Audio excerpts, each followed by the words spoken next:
Hello and welcome to fielder form. So कैसे सब लोग, आई होप सब ठीक होंगे, सब बढ़िया होंगे। So good afternoon everyone. So welcome in today's class. My name is Mudassir Amin. I am presenting here MCQ series regarding paper 1 UGC NET JRF. Okay, so आज का जो एमसीक्यू सीरीज रहेगा वो रहेगा यूनिट 8 आईसीटी पे। ठीक है। सो आपको एक रिक्वेस्ट है, आप इस वीडियो को ज्यादा से ज्यादा अपने फ्रेंड्स के साथ शेयर करो। ठीक है, so that maximum students will participate. Okay, yes. So देखते हैं मेरा टारगेट क्या रहता है। हमारा टारगेट रहता है top 25 MCQs daily and paper 1 teaching and research aptitude at 2 PM। हमारा मिशन क्या है? यूजीसी नेट जेआरएफ को क्रैक करना। Okay, yes, good afternoon everyone. So ये 2 PM का जो एमसी क्लास रहता है, इसमें आपको पूरे एमसीक्यूज यानी कंसेप्ट क्लियर होते हैं। सो आप इसको मिस मत करिए। अगर आपने इसको मिस किया तो आपने बहुत कुछ खो दिया। ओके, सो आई होप आप इसको मिस मत करिएगा। ठीक है, रोजाना होता है 2 बजे ये क्लास। ठीक है, सो आर यू रेडी? फिर आपको क्या करना है, आप शेयर करो अपने फ्रेंड्स के साथ, अपने कलीग्स के साथ इस वीडियो को शेयर करो, सो दैट मैं भी शेयर करूंगा। ठीक है, यस, सब शेयर करो, मैं भी शेयर करूंगा, so that everyone can participate, किसी को मिस ना हो जाए। ठीक है, सो जो शेयर करेगा वो थम्स अप करेगा। ठीक है, यस, वेरी गुड। देखो, आपके पास 1-1 मिनट रहता है। टाइम मैनेजमेंट जो है, टाइम मैनेज करना सीखो। ठीक है, हर एक क्वेश्चन के लिए आपको 1-1 मिनट रहता है। हो सकता है एग्जाम में आपको किसी क्वेश्चन का 10 सेकंड ही लगे, किसी क्वेश्चन का 5 सेकंड, ऐसे आपको फिर टाइम बचा के रखना है। ठीक है, सो जितना एग्जाम में आपका टाइम मैनेजमेंट होगा उतना आपका अच्छा पेपर होगा। ठीक है, ये ध्यान में रखना। सो टाइम का खास ख्याल रखना। देखो, पेपर फर्स्ट के लिए ज्यादा टाइम लगता है। आजकल डिफरेंट सेशन होते हैं, है ना, अलग अलग सेशन होते हैं। जो आजकल एग्जाम हो रहा है, सीबीटी होता है, तो अलग अलग सेशन होते हैं। अलग अलग सेशन में अलग अलग टाइप के क्वेश्चन होते हैं। ठीक है, इसलिए क्या होता है कि किसी सेशन को इजी क्वेश्चन होते हैं, किसी को डिफिकल्ट क्वेश्चन होते हैं, और ज्यादा टाइम लगता है फिर पेपर फर्स्ट में ही। ठीक है, पेपर सेकंड अपना पेपर होता है, वो बार बार पढ़ा हुआ होता है, बट जो पेपर फर्स्ट वो कभी पढ़ा नहीं होता है, तो इसको ज्यादा टाइम लगता है, और यहां से डीपली क्वेश्चन अब आ जाते हैं। ओके, सो इस जो ये एमसीक्यू क्लास, पीवाईक्यूज क्लास जो रहता है पेपर 1 के लिए, इसको आप मिस मत करिए। ठीक है, सो आई होप सबों ने शेयर किया है। So are you ready? Then give your thumbs up and we will begin.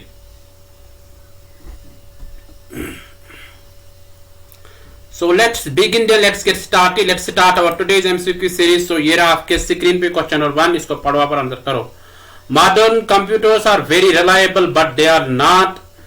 जो आजकल मॉडर्न कंप्यूटर्स आते हैं तो वो बहुत रिलायबल, ट्रस्टवर्दी होते हैं, बट वो क्या नहीं होते हैं, दे आर नॉट फास्ट नहीं होते हैं, पावरफुल या इनफेलेबल या चीप। आप सब आंसर करो, वेरी गुड। आपके पास 1 मिनट बचा हुआ है। ठीक है, हर एक क्वेश्चन का 1-1 मिनट दे देंगे। ठीक है, अच्छे से आप आंसर कर लो।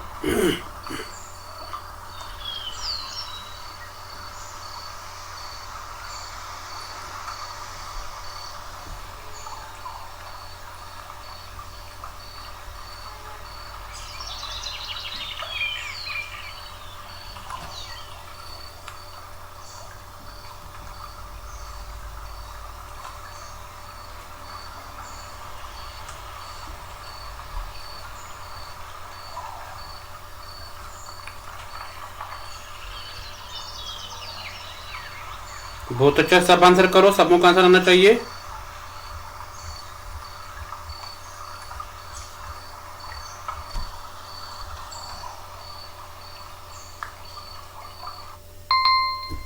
चलो देखते हैं इसका आंसर क्या होगा। आपका टाइम खत्म हो गया है। सो ये रहा आपके स्क्रीन, इसका आंसर सी पार्ट, इनफेलेबल। ठीक है, सो मॉडर्न कंप्यूटर क्या होते हैं, वो रिलायबल होते हैं, है ना, यानी उनकी क्वालिटी अच्छी है, परफॉर्मेंस उनकी अच्छी है, स्पीड अच्छी है। ठीक है, बट वो इनफेलेबल होते हैं। ठीक है, यस।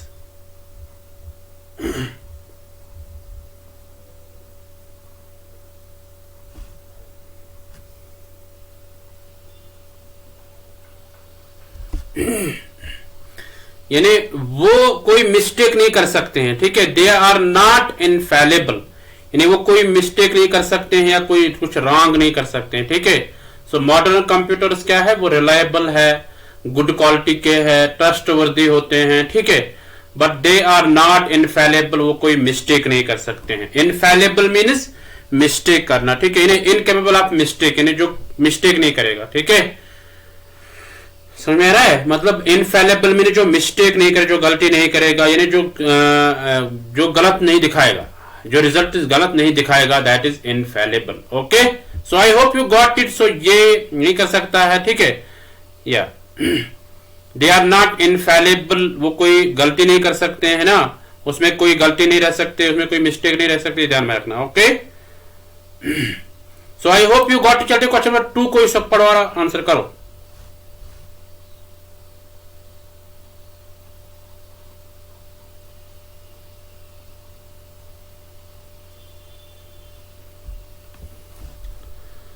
चलो,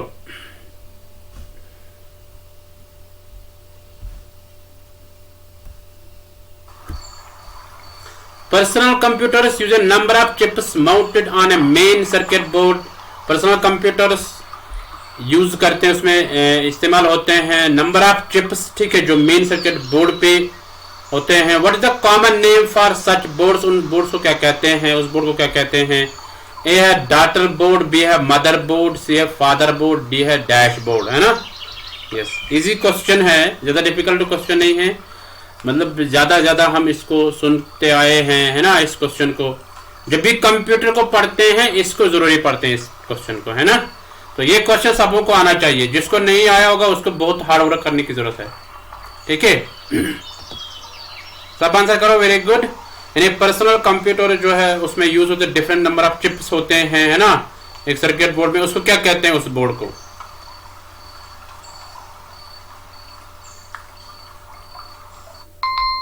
तो आपका टाइम खत्म हो गया, देखते हैं इसका आंसर क्या होगा। ये रहा आपके स्क्रीन, इसका answer B part. B part क्या है, मदरबोर्ड, उसको मदरबोर्ड बोलते हैं, ठीक है। कोई डॉटर बोर्ड या फादर बोर्ड नहीं कहते हैं, या डैशबोर्ड नहीं कहते हैं, उसको बोलते हैं मदरबोर्ड। ओके, क्योंकि वहीं से सारे कनेक्शन आ जाते हैं ना, सारे चिप्स वहीं पे लगे हुए होते हैं, है ना, ये ध्यान में रखना। So I hope you got it. चलते क्वेश्चन नंबर 3 पे, इसको पढ़ो और आंसर करो। What is meant by a dedicated computer. Dedicated computer का मतलब क्या है। A which is used by one person only, जो एक ही शख्स इस्तेमाल करेगा। B which is assigned one and only one task, यानी जो एक ही काम दे देगा, है ना, विच इज असाइन्ड यानी एक ही काम के लिए होगा। इसी तरह which uses one kind of software, जो एक ही सॉफ्टवेयर यूज करेगा। D which is meant for application software, जो एप्लीकेशन सॉफ्टवेयर के लिए इस्तेमाल होता है।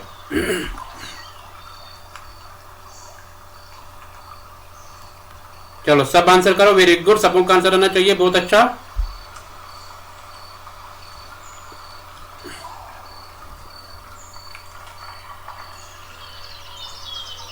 डेडिकेटेड कंप्यूटर का मतलब आपको बताना है, डेडिकेटेड कंप्यूटर का मतलब क्या है।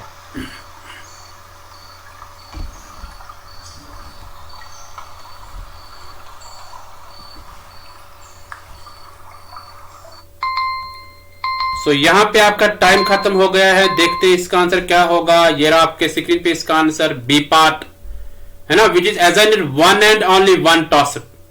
डेडिकेटेड कंप्यूटर वो होता है जो एक ही काम करेगा, ठीक है, इन्हें फोकस करेगा एक ही काम पे at a time. For example अभी मैं क्लास कर रहा हूं, तो मैं अभी किस पे काम कर रहा हूं, एक ही मतलब क्लास पे, ठीक है, मैं और कोई काम नहीं करता हूं, that is dedicated computer. Okay, यानी which is assigned one and only one task, एक काम करेगा, फिनिश करके दूसरा काम करेगा, ठीक है, that is dedicated computer. Okay, ये ध्यान में रखना, यानी वन ओनली वन टास्क, ये ध्यान में रखना।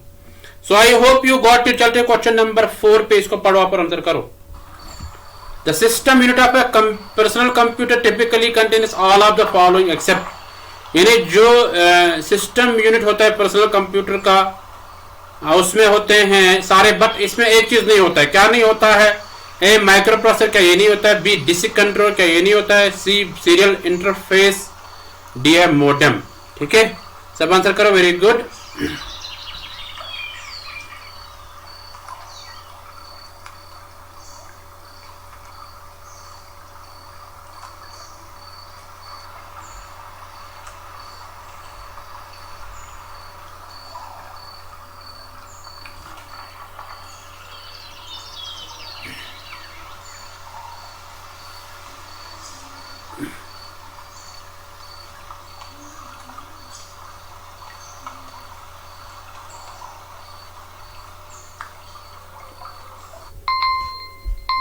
सो आपका टाइम खत्म हो गया, देखते हैं इसका आंसर क्या होगा। ये रहा आपके स्क्रीन पे इसका आंसर डी पार्ट।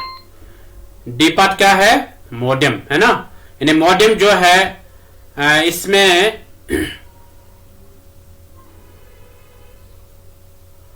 ये सारे होते हैं एक पर्सनल कंप्यूटर में, ठीक है। Micro processor, disk controller, serial interface, ये सारे होते हैं, बट ये नहीं होते। मॉडेम अलग होता है ना। मॉडेम अलग होता है, ये ध्यान में रखना। ये कंप्यूटर के साथ अटैच नहीं होता है, कंप्यूटर मॉडेम अलग होता है, ये ध्यान में रखना। तो ये कहते हैं कि सारे हैं पर्सनल कंप्यूटर के साथ अटैच, बट कंटेंट मतलब उसके साथ मिले जुले होते, बट एक नहीं है। वो कौन सा है? वो मॉडेम है, ठीक है। So I hope you got it. चलते क्वेश्चन 5 पे, इसको पढ़ो पर आंसर करो। Programs designed to perform specific tasks are known as. जो प्रोग्राम्स स्पेसिफिक टास्क्स करेंगे, है ना, मखसूस काम करेंगे, तो उनको क्या कहेंगे? A system software, B application software, या utility programs, D operating systems. यानी जो प्रोग्राम्स डिजाइन हम करते हैं कुछ स्पेसिफिक टास्क करने के लिए, तो उनको क्या कहते हैं?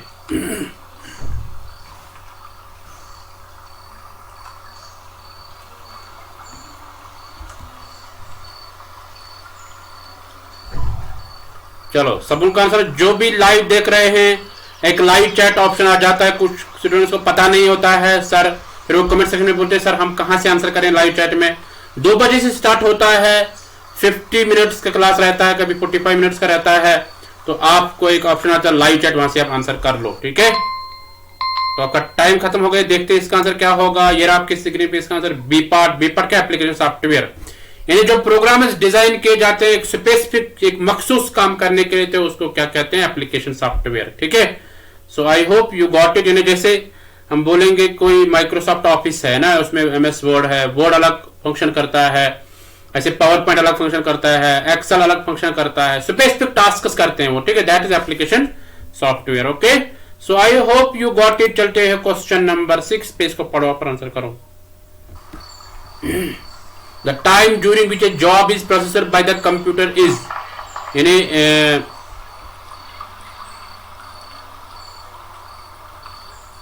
यानी जब एक कंप्यूटर एक काम करता है उस टाइम को क्या कहते हैं? ठीक है। The time during which A job is processed by the computer, यानी वो वक्त जब एक कंप्यूटर काम करता है तो उसको क्या कहते हैं? Delay time, B real time, C execution time, D है डाउन टाइम। सब आंसर करो, वेरी गुड।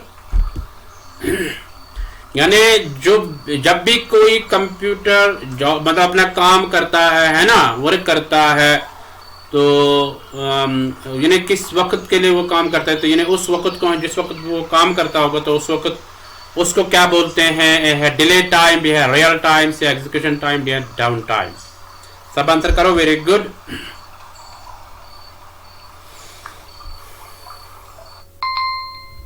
तो आपका टाइम खत्म हो गया, देखते हैं इसका आंसर क्या होगा। ये रहा आपके स्क्रीन पे इसका answer C part, execution time, ठीक है।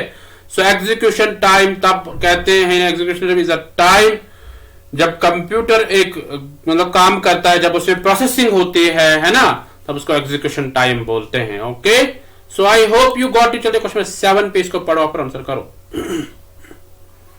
An approach that permits the computer to work on several programs instead of one is, यानी वो अप्रोच जब एक कंप्यूटर को काम करने के लिए मतलब परमिशन मिलता है to work on several programs, कुछ बहुत सारे प्रोग्राम्स वो करता है, यानी इंस्टेड ऑफ वन, यानी एक के बदले वो बहुत सारे काम करते हैं, ठीक है, एक के बजाय बहुत सारे काम करते हैं, तो उस अप्रोच को क्या कहते हैं? ए है ऑनलाइन थिसोरस, बी है मल्टी प्रोग्रामिंग, सी है ओवरलैपर प्रोसेसिंग, डी है आउटलाइन प्रोसेसर। आप सब आंसर करो, वेरी गुड। सबको का आंसर आना चाहिए, बहुत अच्छा। अभी भी मैं बता रहा हूं, जो भी देख रहे हैं, एक लाइव चैट ऑप्शन आ जाता है, लाइव चैट में आप जाओ, वहां से आप आंसर कर सकते हैं। डेली 2 PM होता है ये क्लास, ठीक है। तो आप इसको अटेंड करिए, आप इसको मिस मत करिएगा, ठीक है। यस, अगर आपने पिछले वीडियोस नहीं देखे तो आप डिस्क्रिप्शन में भी जा सकते हैं, वहां से भी आप देख सकते हैं, ओके।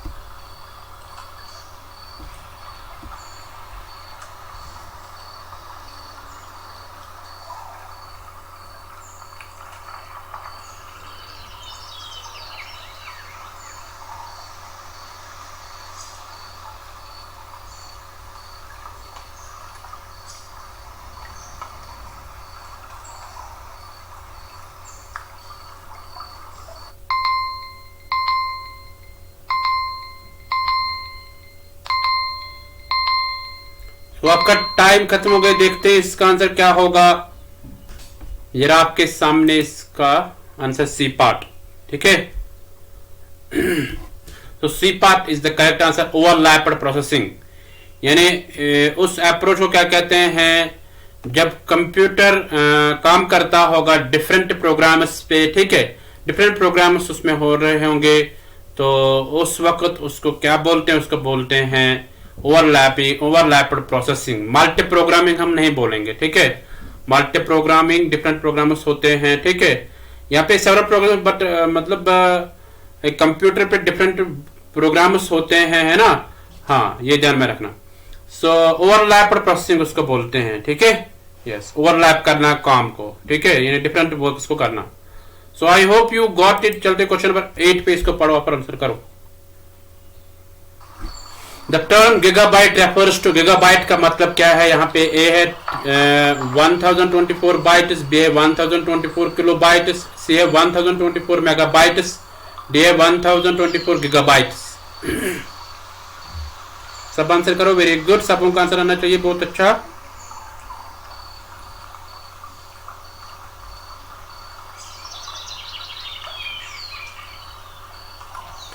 गीगाबाइट जो है, गीगाबाइट का मतलब क्या है, ठीक है।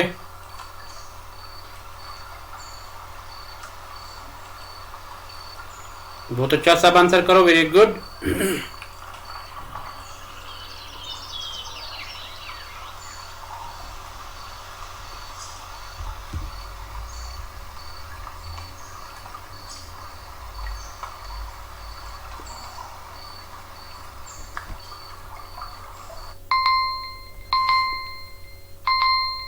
तो आपका टाइम खत्म हो गया। देखते हैं इसका आंसर क्या होगा। ये रहा आपके स्क्रीन पे इसका answer C part. C part क्या है, 1024 मेगाबाइट, जिसको 1024 मेगाबाइट जिसको बोलते हैं एमबीज, है ना, 1024 MB, है ना।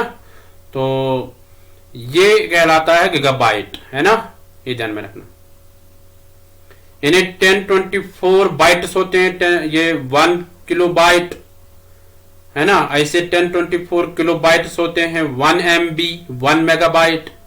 इस तरह 1024 मेगाबाइट्स होते हैं 1 गीगाबाइट, है ना। यहाँ पे गीगाबाइट का मतलब क्या है। ऐसे 1000 या 1024 गीगाबाइट्स कितने होते हैं, 1 टेराबाइट, ठीक है। सो ऐसे आप इसको याद रखना, ठीक है। ऐसे क्वेश्चन पूछा जा सकता है कभी कभार। सो चलते हैं क्वेश्चन नंबर 9 पे, इसको पढ़ो पर आंसर करो।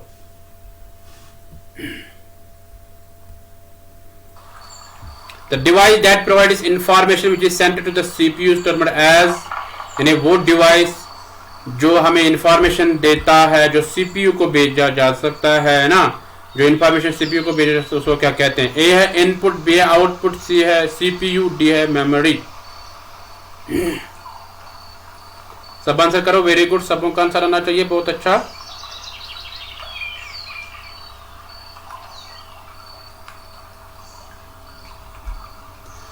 आपको बताना है यहाँ पे वो डिवाइस जो इंफॉर्मेशन हमें देता है ना, जो हम सेंड करते हैं किसको, यानी सेंड जो करता है सीपीयू को, तो उसको क्या बोलते हैं।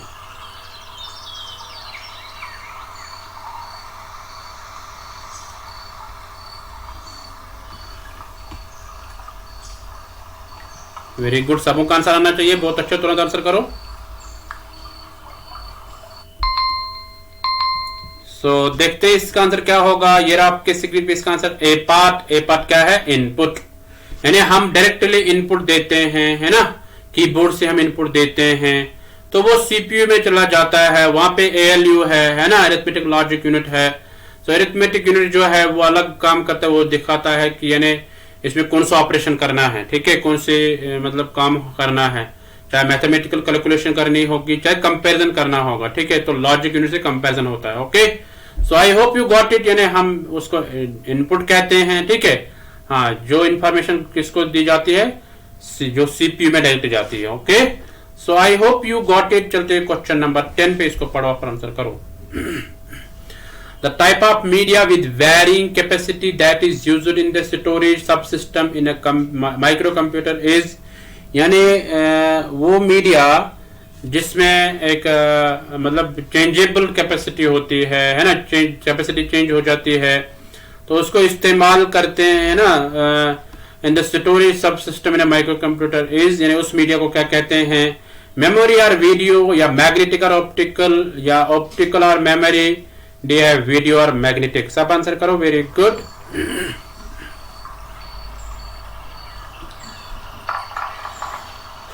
The type of media with varying capacities, यानी वो मीडिया जिसमें डिफरेंट टाइप की कैपेसिटीज होती है ना, और that is used in the storage सब सिस्टम, यानी जो स्टोरेज में यूज होती है कंप्यूटर्स, माइक्रो कंप्यूटर्स में, तो उसको क्या कहते हैं। ए है मेमोरी और वीडियो, बी है मैग्नेटिक और ऑप्टिकल, सी है ऑप्टिकल और मेमोरी, डी है वीडियो और मैग्नेटिक। सब आंसर करो, वेरी गुड।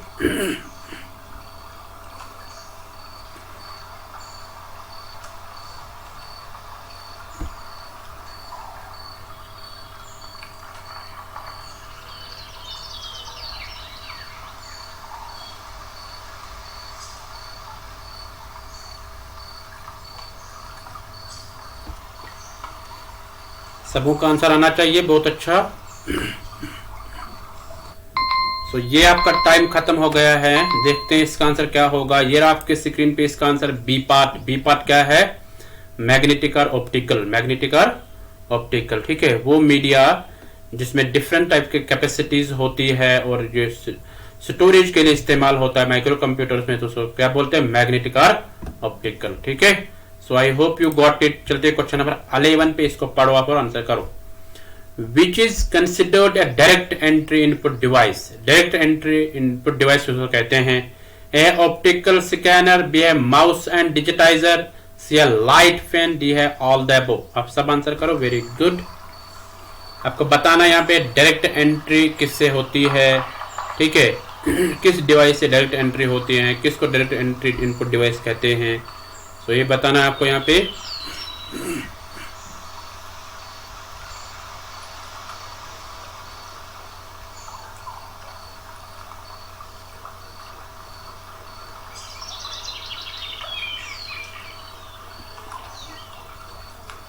सब आंसर करो, वेरी गुड। सबों का आंसर आना चाहिए, बहुत अच्छा।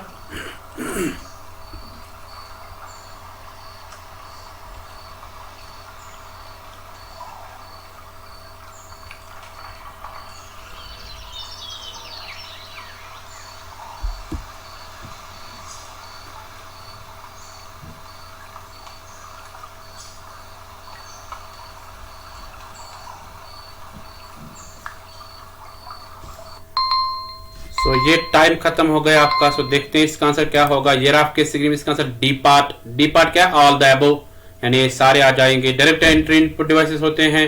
देखो स्कैनर, तो उससे स्कैन हम करते हैं, कोई इमेज होगी है ना, कोई टेक्स्ट होगा, उसको हम स्कैन करते हैं, ठीक है।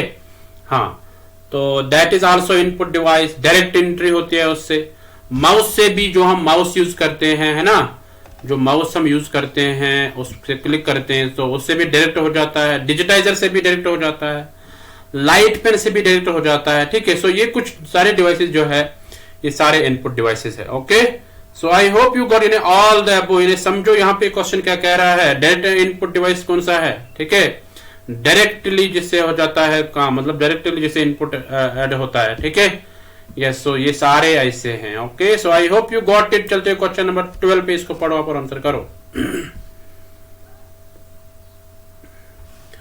The computer code for interchange of information between terminals is. The computer code for interchange of information, जिससे वो कंप्यूटर कोड जब इंफॉर्मेशन को इंटरचेंज किया जाता है बिटवीन द टर्मिनल्स, तो उसको क्या कहते हैं। ASCII BCD EBCD ICD है all of the above. Very good. सबों का आंसर आना चाहिए, बहुत अच्छा। तुरंत आंसर करो।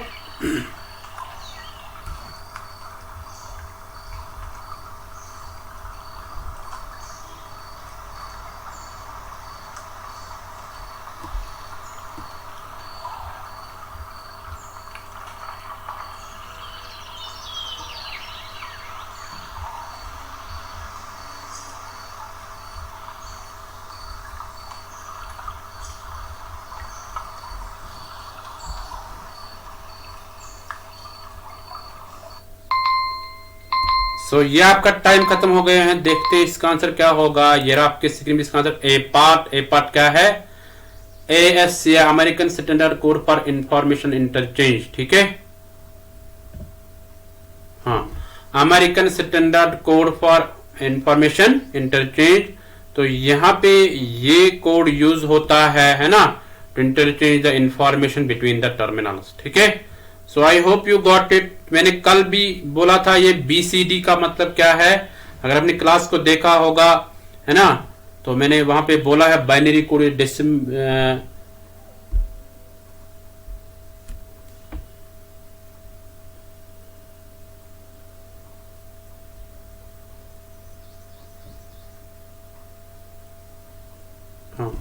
BCD के फुल फॉर्म है बाइनरी कोडेड डेसिमल।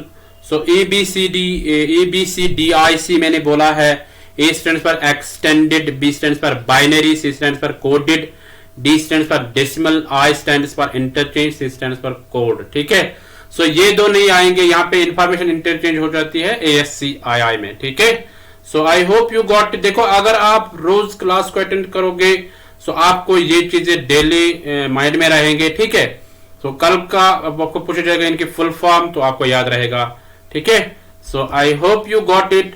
मैं दोबारा बताऊंगा, American standard code for information interchange, इस तरह बाइनरी कोडेड डेसिमल है ये, है ना, तो ये है extended binary coded decimal interchange code. ठीक है, so I hope you got it. चलते हैं क्वेश्चन नंबर 13 पे, इसको पढ़ो आप, आंसर करो।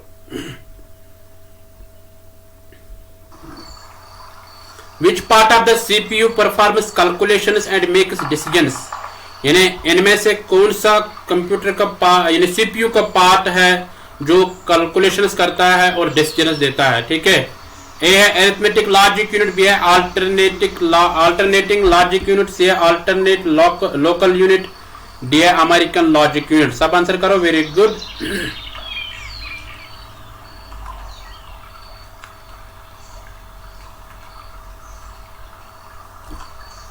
आपको बताना यहाँ पे CPU का वो हिस्सा जो कैलकुलेशंस करता है और डिसीजंस देता है, तो वो कौन सा हिस्सा है, वो कौन सा पार्ट है? ए है अरिथमेटिक लॉजिक यूनिट, बी है अल्टरनेटिंग लॉजिक यूनिट, सी अल्टरनेट लोकल यूनिट, डी है अमेरिकन लॉजिक यूनिट। सब आंसर करो, वेरी गुड। जिसको मेरा समझ में नहीं आता है तो यहाँ पे हिंदी में भी है, उसको भी पढ़ो आप। सो आपका टाइम खत्म हो गया है। देखते हैं इसका आंसर क्या होगा। ये रहा आपके स्क्रीन पे इसका आंसर। ए पार्ट क्या? Arithmetic logic unit. ठीक है, सो अरिथमेटिक लॉजिक यूनिट जो है ये कैलकुलेशंस करता है। अरिथमेटिक पार्ट जो है कैलकुलेशंस करता है और डिसीजंस कौन करता है? लॉजिकल यूनिट जो है, लॉजिक यूनिट जो है वो डिसीजंस लेता है, जिन्हें कंपैरिजन कर देता है। Okay, so I hope you got it. इसको आप बोलोगे नहीं। ठीक है, सीपीयू का वो कौन सा पार्ट है जो कैलकुलेशंस एंड डिसीजंस देता है? वो है अरिथमेटिक लॉजिक यूनिट। ठीक है, बाकी ये है ही नहीं, है ना, अल्टरनेटिव लॉजिक ये है ही नहीं, ये एग्जिस्टेंस ही नहीं है। ठीक है, so I hope you got it. चलते क्वेश्चन नंबर 14 पे, इसको पढ़ो आप, आंसर करो। The process of laying out a document with text, graphics, headlines and photographs is involved in, यानी वो प्रोसेस जब डॉक्यूमेंट को हम देखते हैं विद टेक्स्ट या ग्राफिक्स में देखते हैं या हेडलाइंस देखते हैं या फोटोग्राफ्स देखते हैं, उसमें क्या इन्वॉल्व रहता है। ठीक है, सो वो कौन सा डॉक्यूमेंट रहता है? ए है डेस्कटॉप पब्लिशिंग, बी है डेस्कटॉप प्रिंटिंग, सी है डेस्कटॉप पब्लिशिंग, डी है डेस्कटॉप प्रिंटिंग। सब आंसर करो, वेरी गुड। आपके पास 1 मिनट बचा हुआ है।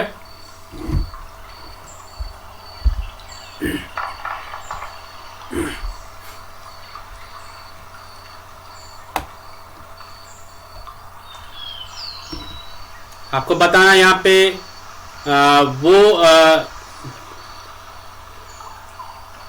उसके बारे में बताना है आपको जहां से हम डॉक्यूमेंट को विद टेक्स्ट देखते हैं या ग्राफिक्स में देखते हैं या हेडलाइंस या फोटोग्राफ्स देखते हैं। ठीक है, तो उसको क्या बोलते हैं, हम उस प्रोसेस को क्या बोलते हैं, ये बताना आपको। चलो, सबों का आंसर आना चाहिए। बहुत अच्छा, तुरंत आंसर करो।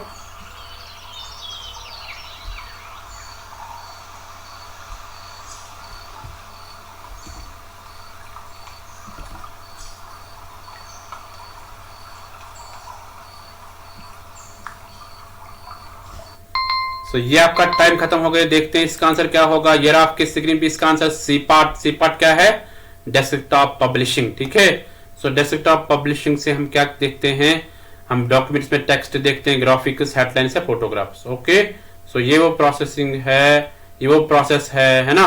हाँ, desktop publishing. Okay, so I hope you got it. चलते क्वेश्चन 15 पे, इसको पढ़ो आप और आंसर करो।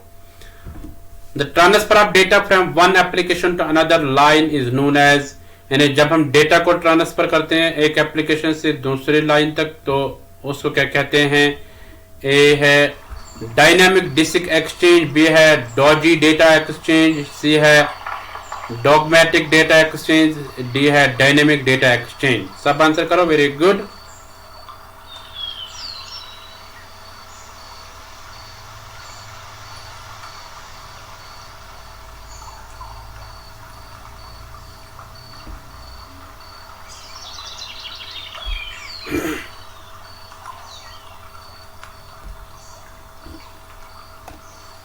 चलो सब आंसर करो, बहुत अच्छा, तुरंत आंसर करो सब।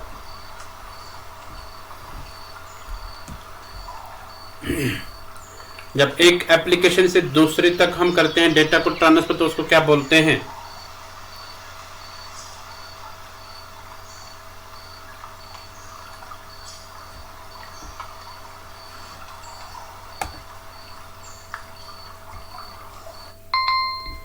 तो ये आपका टाइम खत्म हो गया है, 1 मिनट खत्म हो गया। देखते हैं इसका आंसर क्या होगा।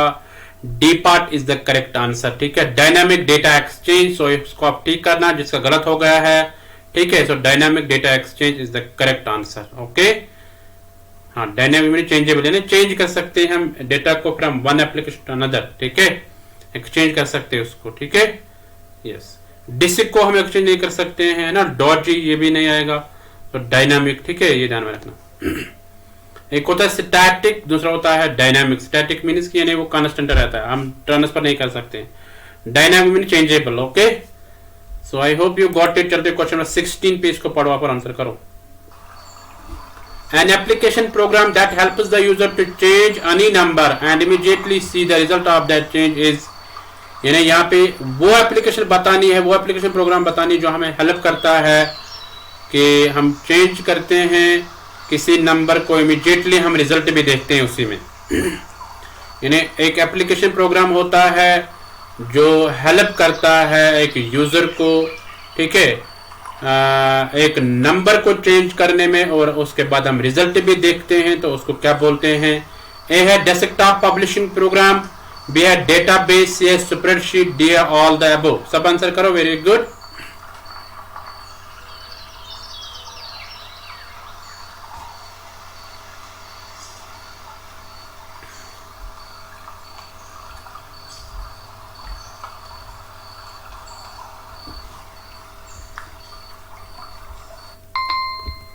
तो ये आपका टाइम खत्म हो गया है। देखते हैं इसका आंसर क्या होगा। C part is the correct answer, spreadsheet. All the above नहीं आएगा। ठीक है, हाँ, और डी जो है ये धोखा है। ठीक है, डी पर धोखा। हाँ, सो यहाँ पे आएगा सी पार्ट, स्प्रेडशीट। स्प्रेडशीट वो एप्लीकेशन प्रोग्राम है जिसमें हम कोई भी नंबर चेंज कर सकते हैं, तो हम इमीडिएट रिजल्ट देख सकते हैं। Okay, so spreadsheet is the correct answer. So I hope आपका कंफ्यूजन दूर हुआ होगा। सो चलते हैं क्वेश्चन नंबर 17 पे, इसको पढ़ो आप आंसर करो। CAD stands for, CAD stands for, CAD के फुल फॉर्म आपको बतानी है। A computer aided design, B a computer algorithm for design, C a computer application in design, D all the above. सब आंसर करो। Very good, सबों का answer आना चाहिए। बहुत अच्छा।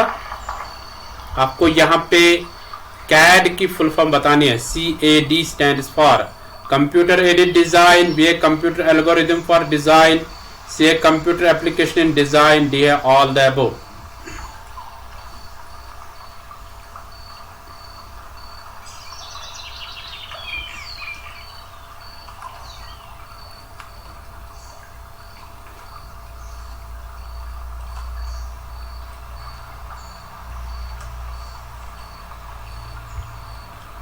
बहुत अच्छा, तुरंत आंसर करो। सबों का आंसर आना चाहिए। बहुत अच्छा।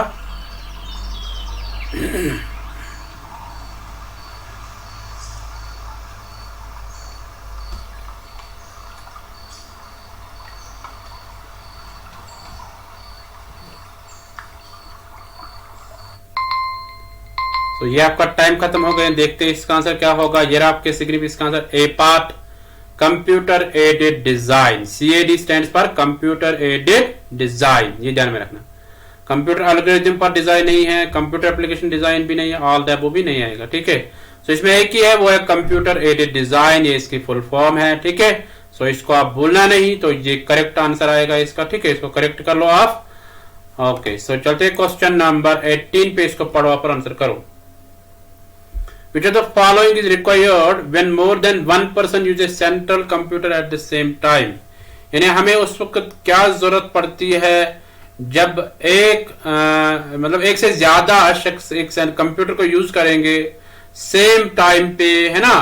बहुत सारे पर्सन होंगे, मोर देन वन पर्सन होगा, 2 भी हो सकते, 3 भी हो सकते हैं, बट एट अ टाइम वो यूज करते हैं उस कंप्यूटर को, तो उसको क्या बोलते हैं। ठीक है, उस वक्त हमें क्या जरूरत है। ए है टर्मिनल, बी है लाइट पेन, सी है डिजिटाइजर, डी है माउस।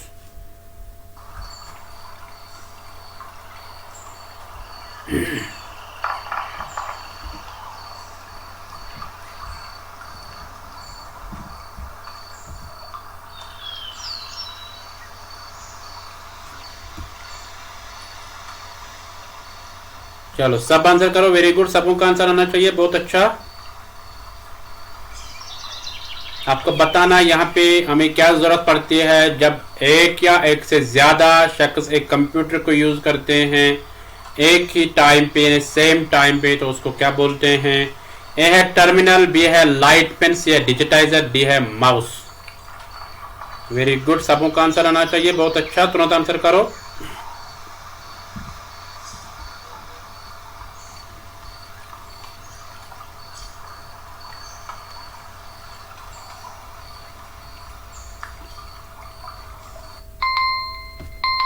तो ये आपका टाइम खत्म हो गया। देखते हैं इसका आंसर क्या होगा। A part is the correct answer, terminal. उस वक्त हमें टर्मिनल की जरूरत पड़ते हैं जब एक या एक से ज्यादा शख्स कंप्यूटर को यूज करेंगे एक ही टाइम पे। ठीक है, तो टर्मिनल की जरूरत पड़ते हैं उस वक्त। Okay, so I hope you got it. चलते क्वेश्चन नंबर 19 पे, इसको पढ़वा पर आंसर करो। Which of the following is used only for data entry and storage and never for processing? इनमें से ऐसा कौन सा है जो यूज होता है डेटा एंट्री के लिए एंड स्टोरेज के लिए, बट प्रोसेसिंग के लिए यूज नहीं होता है। खाली वो यूज होता है डेटा एंट्री के लिए, डेटा को एंटर करने के लिए या स्टोर करने के लिए। ठीक है, उसमें स्टोर रहता है, बट प्रोसेसिंग के लिए नहीं यूज होता है, तो उसको क्या बोलते हैं। ए है माउस, बी है डंप टर्मिनल, सी है माइक्रो कंप्यूटर, डी है डेडिकेटेड डेटा एंट्री सिस्टम। सब आंसर करो, वेरी गुड, सबों का आंसर आना चाहिए, बहुत अच्छा।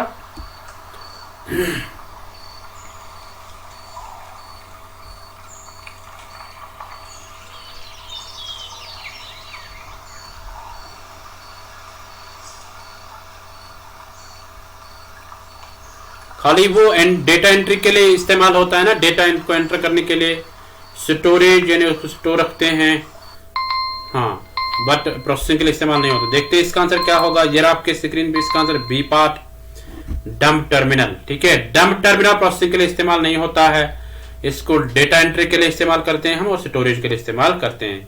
Okay, so I hope you got. यानी प्रोसेसिंग के लिए माउस भी यूज होता है ना, माइक्रो कंप्यूटर या डेडिकेटेड डेटा एंट्री सिस्टम। सो ये वाला इसके लिए यूज नहीं होता है, सो ध्यान में रखना ये। ओके, सो चलते क्वेश्चन नंबर 20 पे, इसको पढ़वा पर आंसर करो। Which of the following will be required to produce high quality graphics?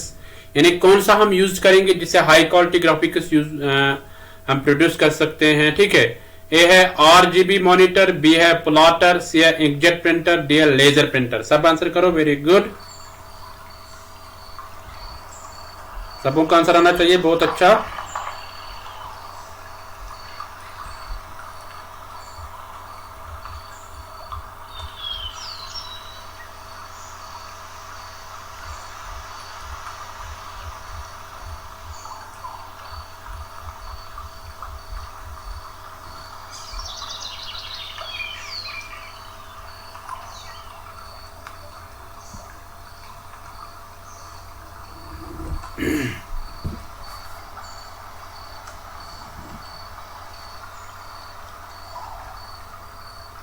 Very good, सबों का आंसर आना चाहिए, बहुत अच्छा।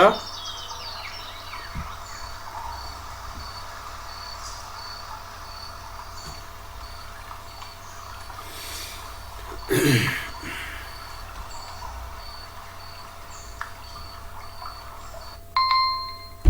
आपका टाइम खत्म हो गए हैं। देखते हैं इसका आंसर क्या होगा। ये आपके स्क्रीन पे इसका आंसर बी पार्ट प्लॉटर। हम क्या यूज कर सकते हैं अगर हमें मतलब प्रोड्यूस करने होंगे हाई क्वालिटी ग्राफिक्स, अगर यूज हमें प्रोड्यूस पैदा करने होंगे तो हमें यूज करना होगा प्लॉटर को। ठीक है, उस वक्त हमें जरूरत पड़ेगी प्लॉटर। ठीक है, आरजीबी मॉनिटर नहीं पड़ेगी।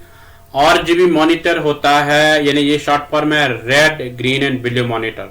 ठीक है, ये रेड ग्रीन ब्लू मॉनिटर जो है ये वो मॉनिटर है जिसमें हमें जरूरत पड़ती है सेपरेट सिग्नल्स। ठीक है, मतलब अलग अलग 3 कलर जो इसमें रेड ग्रीन ब्लू कलर जो है उनके लिए अलग अलग सिग्नल जब हमें जरूरत पड़ेंगे तो उस वक्त हम उसको आरजीबी मॉनिटर बोलते हैं। ठीक है, यानी रेड ग्रीन ब्लू मॉनिटर।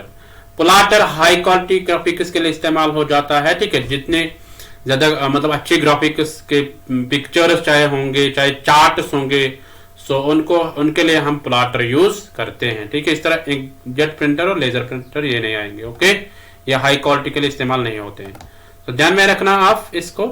तो चलते हैं क्वेश्चन नंबर 21 पे, इसको पढ़ो और आंसर करो। Magnetic tapes can serve as, magnetic tapes कैसे सर्व कर सकते हैं ये बताना आपको। सेकेंडरी स्टोरेज मीडिया, ये सेकेंडरी स्टोरेज मीडिया के लिए इस्तेमाल होता है। B output media, C input media, D all the above. यानी मैग्नेटिक टैप्स जो होते हैं ये कैसे सर्व कर सकते हैं, ये सेकेंडरी स्टोरेज मीडिया के लिए या आउटपुट मीडिया के लिए या इनपुट मीडिया के, या सारे, इनमें से सारे। ठीक है, बहुत अच्छा, सब आंसर करो। वेरी गुड, सबों का आंसर आना चाहिए। बहुत अच्छा।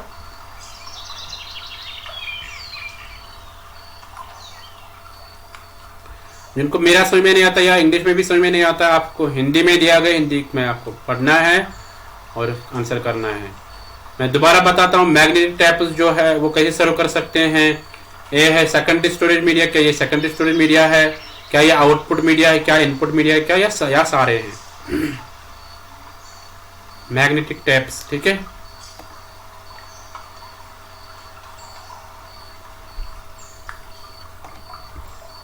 ये आपका टाइम खत्म हो गया। देखते हैं इसका आंसर क्या होगा। ये रहा आपके स्क्रीन पे इसका आंसर डी पार्ट के ऑल द अबव। यानी मैग्नेटिक टैप्स को हर कुछ कह सकते हैं। सेकेंडरी स्टोरेज मीडिया भी कह सकते हैं। जब सेकेंडरी स्टोरेज हो गया तो आउटपुट खुद ही हो गया है ना। इनपुट मीडिया, इनपुट भी दे सकते हैं, इसमें से मैग्नेटिक टैप से इनपुट भी दे सकते हैं। ठीक है, ये सारे इसके करेक्ट आंसर है। ऐसे सर्व कर सकता है magnetic tap in computer. Okay, so I hope you got it. चलते क्वेश्चन नंबर 22 पे, इसको पढ़ो और आंसर करो। Which are the printers used in conjunction with computers use dry ink powder? यानी इनमें से आपको बताना है वो कौन सा प्रिंटर है जो ड्राई इंक पाउडर यूज करते, मतलब उसमें ड्राई इंक पाउडर यूज करते हैं, ड्राई खुश्क इंक पाउडर यूज करते हैं। तो वो कौन सा प्रिंटर है। ए है डेजी व्हील प्रिंटर, बी है लाइन प्रिंटर, सी है लेजर प्रिंटर, डी है थर्मल प्रिंटर। सब आंसर करो। वेरी गुड, सबों का आंसर आना चाहिए। बहुत अच्छा।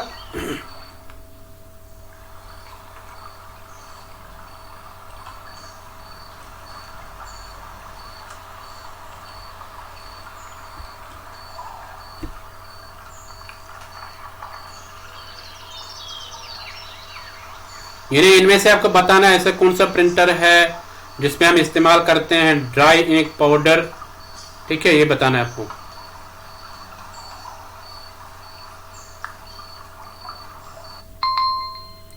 ये आपका टाइम खत्म हो गया है। देखते हैं इसका आंसर क्या होगा। ये रहा आपके स्क्रीन पे इसका आंसर सी पार्ट क्या, लेजर प्रिंटर। लेजर प्रिंटर ऐसा प्रिंटर है जिसमें हम ड्राई इंक पाउडर यूज करते हैं। Okay, so I hope you got it. चलते क्वेश्चन नंबर 23 पे, इसको पढ़ो और आंसर करो। The two major types of computer chips are, दो तरह के कंप्यूटर चिप्स होते हैं, तो वो कौन से हैं। ए एक्सटर्नल मेमोरी चिप, बी है प्राइमरी मेमोरी चिप, सी है माइक्रो प्रोसेसर चिप, डी है बोथ बी एंड सी। ठीक है, सब आंसर करो। Very good. यानी कह रहा है कि दो तरह के कंप्यूटर चिप्स होते हैं, तो वो आपको बताएं दो तरह के कंप्यूटर चिप्स कौन से होते हैं। ए है एक्सटर्नल मेमोरी चिप, दूसरे प्राइमरी मेमोरी चिप, सी है माइक्रो प्रोसेसर चिप, डी है बोथ बी एंड सी। चलो थोड़ा सा मैं रुकता हूं, जो जिनको मेरा समझ में वो हिंदी में पढ़ लो, आपको समझ में आ जाएगा। और जिन्होंने वीडियो को लाइक नहीं किया, वीडियो को लाइक कर सकते हैं अभी भी। ठीक है, हाँ चलो सब लाइक कर दो। और जो मतलब लाइव आंसर नहीं कर सकते हैं, जो कमेंट सेक्शन में फिर आंसर करते हैं, वो लाइव चैट एक ऑप्शन आ जाता है आपके स्मार्टफोन पे, आपके कंप्यूटर पे, आपके लैपटॉप पे, वहां से आप आंसर कर सकते हैं।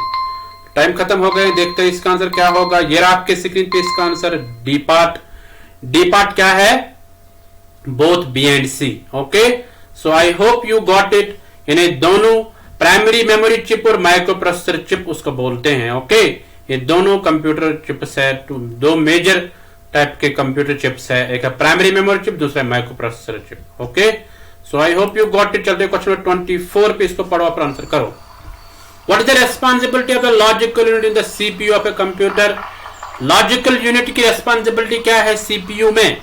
जो ब्रेन ऑफ द कंप्यूटर है सीपीयू, उसमें लॉजिकल यूनिट जो है उसकी क्या जिम्मेदारी होती है? A have to produce result, B have to compare numbers, C have to control the flow of information, D have to do mathematical works. ठीक है, सब आंसर करो। Very good.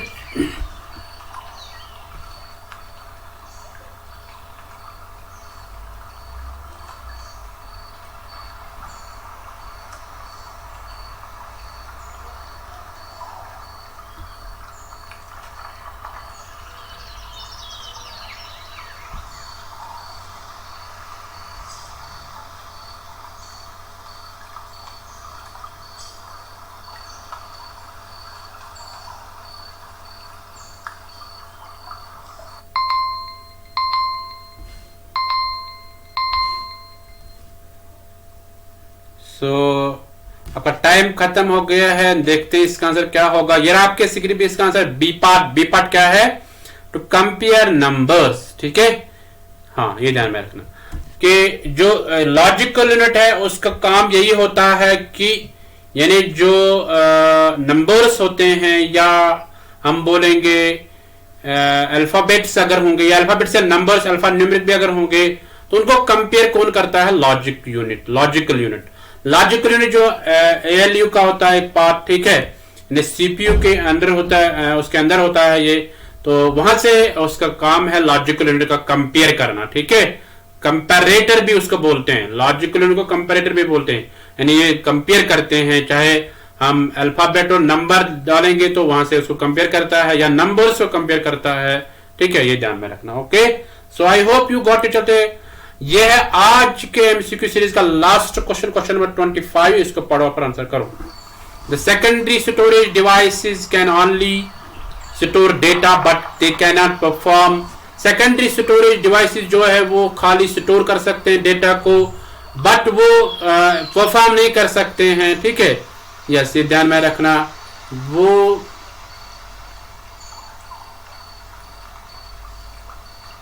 वो क्या नहीं कर, सेकेंडरी स्टोरेज डेटा मैं दोबारा बताऊंगा, सॉरी। सो थोड़ा सा मैं रोकूंगा इसको। सो जो सेकेंडरी स्टोरेज डिवाइसेस जो है वो ओनली डेटा को स्टोर करते हैं, but they can not perform. वो क्या नहीं कर सकते हैं ये बताना आपको, यानी सेकेंडरी स्टोरेज डिवाइस वो क्या नहीं कर सकते हैं। ये है अरिथमेटिक ऑपरेशन, बी है लॉजिकल ऑपरेशन, सी है फेच ऑपरेशन, डी है आइदर ऑफ द अबव। सब आंसर करो। Very good. क्वेश्चन को अच्छे से समझो फिर आंसर करो।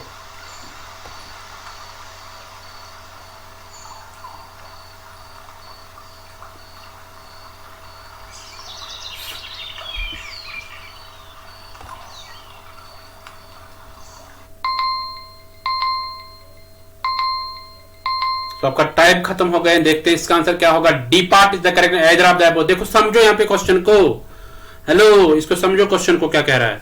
आइदर ऑफ द अबव है ना, यानी ऊपर में से कोई भी, यानी कोई कुछ नहीं कर सकते इनमें से। सेकेंडरी स्टोरेज डिवाइसेस जो है वो स्टोर डेटा कर सकते हैं, बट इनमें से वो कुछ नहीं कर सकते हैं। अरिथमेटिक ऑपरेशन नहीं कर सकता है, ठीक है, यानी कैलकुलेशन नहीं कर सकते हैं, वो कंपेयर नहीं कर सकते, लॉजिकल ऑपरेशन नहीं कर सकता है, फेच ऑपरेशन फेचिंग नहीं कर सकता है वो। ठीक है, हाँ ये ध्यान में रखना। सो इन तीनों में से कुछ नहीं कर सकता। आइदर ऑफ द अबव का मतलब क्या है? इनमें से कोई नहीं, मतलब कुछ नहीं कर सकता है। ठीक है, यस, ये ध्यान में रखना। But they can not perform, ये तीनों। ठीक है, yes. So I hope you got it. सबों को समझ में आ गया होगा क्या कह रहा है क्वेश्चन, क्या कह रहा था। ठीक है, सो ये थे आज के top 25 question. So I hope you got it, आपको मजा आया होगा। सो आप नोट्स को कैसे डाउनलोड, कुछ स्टूडेंट्स कहते हैं सर नोट्स कैसे डाउनलोड करेंगे, नोट्स कैसे डाउनलोड करेंगे, बीच सेशन में बोलते हैं नोट्स कैसे डाउनलोड करेंगे। अरे भाई पहले पूरा देखो, वो देख के चले जाते हैं, फिर उनको पता नहीं चलता है हम नोट्स कैसे डाउनलोड करेंगे। अरे यहाँ वेबसाइट लास्ट तक जब देखोगे आपको सारा पता चलेगा, या पहले आप स्टार्ट करोगे तो वहां से भी आपको पता चलेगा। तो आप बीच में आ जाते हो, बीच में आप गायब हो जाते हैं, ठीक है। सो ये है वेबसाइट www.ugc-net.com। यहाँ पे आप जाके वहां पे आप यानी 2 PM के MCQs यानी जो नोटिस है वो आप डाउनलोड कर सकते हैं। Okay, so I hope you got it. So आप अपना फीडबैक दे दीजिए, क्योंकि आपका फीडबैक जो है वो वैल्यूएबल है, ठीक है। उसको हम उससे हम में एक सेटिस्फेक्शन आ जाती है कि नहीं हम कुछ काम कर रहे हैं, अच्छा सा काम कर रहे हैं आपके लिए, ठीक है। सो आपको क्या करना है, आपको खाली वहां पे फीडबैक देना है कि अच्छा है या नहीं है, ठीक है। अगर कोई मतलब खामी है तो वो आपको बतानी पड़ेगी कि सर आप यहां ठीक नहीं कर रहे हैं। ओके, सो आई होप सब कमेंट करेंगे, अच्छा सा कमेंट करेंगे, ठीक है। सो अपने राय दे दो आप। सो ये 2 PM का जो MCQ क्लास रहता है, प्रीवियस ईयर क्वेश्चन भी रहते हैं, आपके सारे कंसेप्ट क्लियर होते हैं, इसको आप मिस मत करें। अगर आपने इसको मिस किया तो आपने बहुत कुछ खो दिया। ओके, सो अगर आपका कोई प्रश्न होगा, कोई क्वेश्चन होगा, सो उसको आप कमेंट सेक्शन में लिख लो, उसको हम एड्रेस कर लेंगे, ठीक है। यस, सो अब खत्म हो गया है MCQ सीरीज, है ना। सो मिलते हैं नेक्स्ट MCQ सीरीज में, तब तक के लिए tata, bye bye, take care.